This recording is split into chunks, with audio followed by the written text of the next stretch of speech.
అనకాపల్లి జిల్లా కోటెవరట్లో ప్రభుత్వ స్థలం వ్యవహారంలో రెండు వర్గాల మధ్య తీవ్ర వాగ్వాదం చోటు చేసుకుంది. కైలాసపట్నం సెంటర్లో రహదారి పక్కనే మామిడి లక్ష్మి అనే ఒంటరి మహిళ 30 ఏళ్లుగా పాక వేసుకుని నివాసం ఉంటుంది. ఇటీవలే దాని వెనకాల షాపుల నిర్మాణం చేపట్టారు. తమ షాపులకు ఇల్లు అడ్డంగా ఉందన్న కారణంతో అధికారులకు ఫిర్యాదు చేశారు. కొంతకాలం క్రితం ఆ మహిళ ఇంటి వద్ద లేని సమయంలో జేసీబీతో ఇంటి నిర్మాణాన్ని తొలగించారు.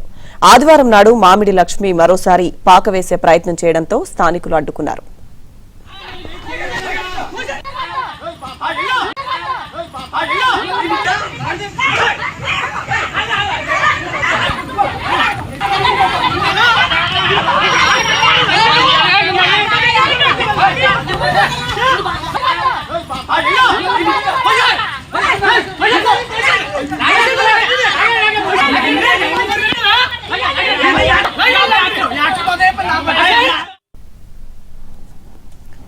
ఈ విషయంపై రెండు వర్గాల మధ్య తీవ్ర ఘర్షణ చోటు చేసుకుంది. తోపులాటలో ఒక మహిళ వస్త్రం చిరిగిపోయింది. అయితే ఈ వీడియో సోషల్ మీడియాలో వైరల్ గా మారడంతో వైసీపీ నేతలు, బులుగు మీడియా తమకు అనుకూలంగా మార్చుకునే ప్రయత్నం చేశారు.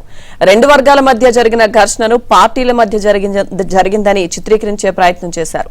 ఇక ఇదిలా ఉంటే పోలీసులు వీడియోపై క్లారిటీ ఇచ్చారు. స్థలం వ్యవహారంలో రెండు వర్గాల మధ్య ఘర్షణ జరిగిందంటూ క్లారిటీ ఇచ్చారు పోలీసులు. ప్రజలను తప్పుదోవ పట్టించవద్దని పోలీసులు సూచించారు. పూర్తి అప్డేట్స్ మా ప్రతినిధి నాయుడు అందిస్తారు. నాయుడు, లక్ష్మీ దుర్గా, ఇప్పుడు ఏదైతే అనకాపల్లి జిల్లా కోటవర్ట్లలో జరిగినటువంటి వివాదం, ఒక స్థలం విషయంలో రెండు వర్గాల మధ్య జరిగినటువంటి ఘర్షణ. అక్కడ లక్ష్మి అనే ఒక మహిళ సుమారుగా అది ప్రభుత్వ స్థలమైన 30 సంవత్సరాల నుంచి నివాసం ఉంటుంది. సో దాని వెనుక ఉన్నటువంటి వాళ్ళు ఎవరైతే ఉన్నారో వాళ్ళు నిర్మాణం చేసుకునే సమయంలో కలెక్టర్ కు ఫిర్యాదు చేయడంతో దాన్ని ఎన్నికల ముందు పూర్తిగా కొట్టివేయడం జరిగింది. కొట్టివేయడంతో ఆవిడ ఎక్కడైతే ఉంది ఎంఆర్ఓ కార్యాలయం ఎదురు కూడా ఆందోళన చేయడం జరిగింది. ఆందోళన సమయంలో వైసీపీ ప్రభుత్వం వచ్చాక ఏంటంటే సాధారణ వాళ్ళని కూడా ఎన్ని ఇబ్బంది పెడతారని ఆ సమయంలో ఆ మహిళలకు వాళ్ళ సంఘీభావం కూడా పలకడం జరిగింది. అయితే ఇప్పుడు ఎన్నికలైన తర్వాత తిరిగి ఏదైతే కొట్టేశారో ఆ ఇంటి స్థలంలో తిరిగి ఆమె ఇప్పుడు ఏదైతే నిర్మాణం చేపడుతుంది, నిర్మాణం చేపట్టే క్రమంలో వెనకాల ఎవరైతే షాపులు నిర్మించుకున్నారో వాళ్ళంతా కూడా వచ్చి అక్కడ ఉన్నటువంటి మహిళల మీద దురుసుగా ప్రవర్తించి వాళ్ళని బయటికి లాగేటువంటి ప్రయత్నం చేసి ఆమె మీద ఎవరైతే మహిళ ఉన్నారో లక్ష్మి ఆవిడ మీద దాడి చేసే ప్రయత్నం చేయడంతో అక్కడ ఉన్నటువంటి స్థానికులే ఎవరైతే దాడి చేయడానికి ప్రయత్నం చేశారు, ఇప్పుడు ఎవరైతే వస్త్రాలు చిరిగిపోయాయని చెప్తున్నారో వాళ్ళు ఆ లక్ష్మి మీద దాడి చేసే క్రమంలో దాడి చేయడానికి వెళ్తే అక్కడ ఉన్న స్థానికులు వాళ్ళని విడిపించి ఆమె బయటికి లాగే క్రమంలో వాళ్ళ వస్త్రాలు చిరిగిపోయాయి. అయితే వాస్తవంగా లక్ష్మి మీద ఇప్పుడు ఎవరైతే బాధితురాలు లక్ష్మి ఉందో ఆమె మీద ఇప్పుడు ఎవరైతే బట్టలు చిరిగిపోయాయని చెప్తున్నారో వాళ్ళే దాడి చేసేటువంటి ప్రయత్నం చేశారు. ఆ సమయంలో విడిపించి బయటికి తీసుకొస్తున్న సమయంలో వాళ్ళ వస్త్రాలు చిరిగిపోవడం జరిగింది.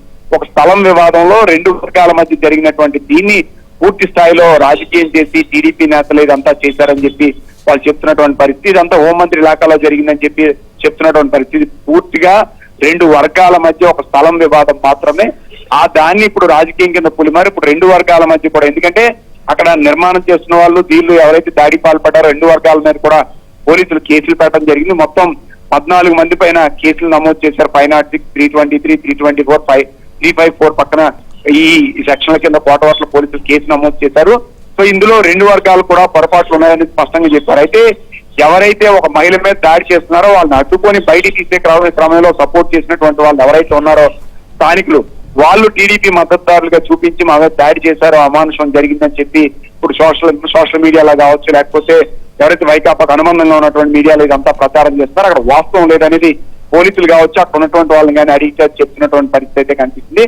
వాస్తవంగా ఒక స్థల వివాదంలో రెండు వర్గాల మధ్య గత కొంతకాలంగా జరుగుతున్న వివాదాన్ని ఈ రోజు పెద్ద అవడంతో, ఎందుకంటే గతంలో ఆమె ఇంటిని పూర్తిగా కొట్టేశారు, తిరిగి ఆమె నిర్మించుకోవడానికి వెళ్తే ఎవరైతే ఇప్పుడు దాడికి వెళ్లారో వాళ్ళని దాడి చేయబోతుంటే అడ్డుకున్న క్రమంలో ఈ వస్త్రాలు చిరిగిపోవడం జరిగింది.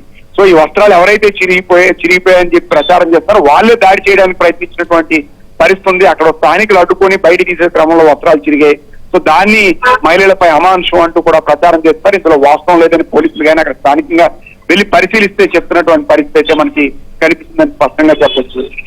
Right, thank you Naidu.